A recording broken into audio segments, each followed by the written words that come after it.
We're back now at 7:42 with that dramatic rescue caught on camera. A woman trapped in her car in rushing water. The car in danger of being swept away after she swerves to avoid another vehicle. Fortunately, she was able to call 911 for help, and ABC's Matt Gutman has the story. Oh my God, the water's coming in. It's getting higher. This morning, the dramatic call for help from the woman trapped in this car Monday, right there in the middle of Massachusetts' raging Mill River. As the rushing water rises, so does the panic in her voice. It's too deep for me to get out. And it's rapid. It's moving real fast. The driver, able to use her car's OnStar system, she says she swerved into the river to avoid an oncoming car. Stop right now. While it moves a little bit, it stops. Finally, as her car fills with water, dangerously close to being swept away, help arrives. By the time we arrived 4 minutes later, the current had taken her car approximately 150 yards down the river. Firefighters seen here pulling the driver from the rising river. She's in the hospital this morning, recovering. But others not as lucky. On average, 300 Americans die a year in submerged cars. So what should you do if you find yourself in a situation like this? I found out firsthand, all under the careful guidance of the Indiana State Police and expert Dr. Gordon Giesbrecht. One key life-saving tip, don't touch your phone until you're out of the car. You've got about a 1 minute period where the car is floating when you can open the windows before the water gets up above the side windows. Another tip, keep a sharp object or a window punching tool like this one in the car.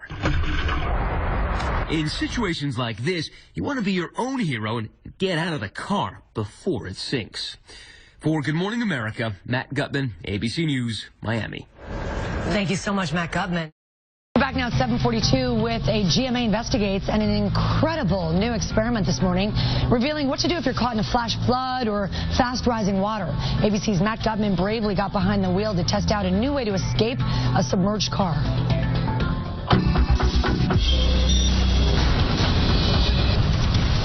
Imagine you're behind the wheel of a car, speeding around the corner one moment, then losing control, crashing into a lake the next. You're engineered to react with a single emotion, terror. Let's take a step back.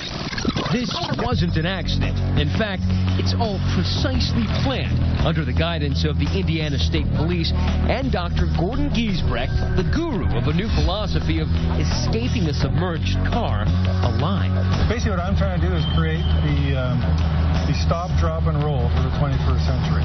Seatbelts, windows, children, On average, 300 Americans die a year in submerged cars, and I'm about to find out why.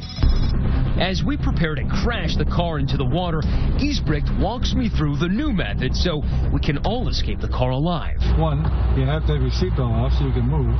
And two, you've got to have an exit so you have somewhere to move to.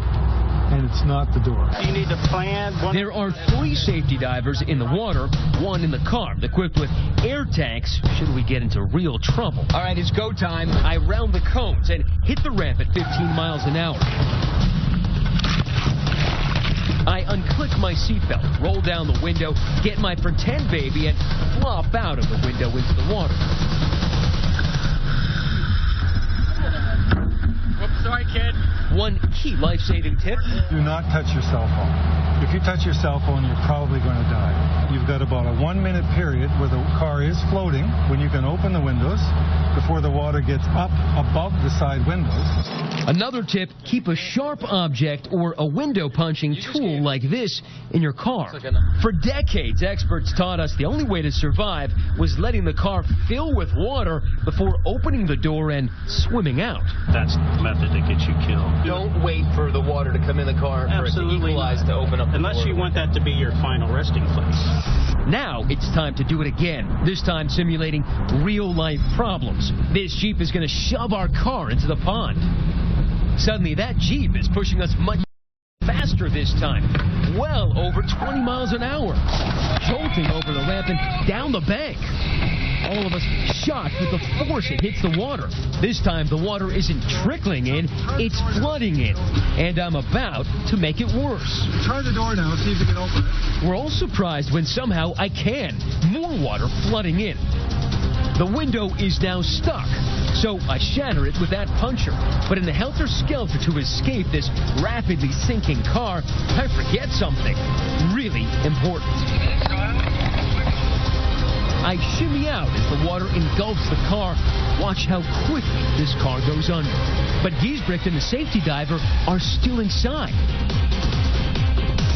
Seconds later, they pop out. If they hadn't been trained, it's possible they would have drowned.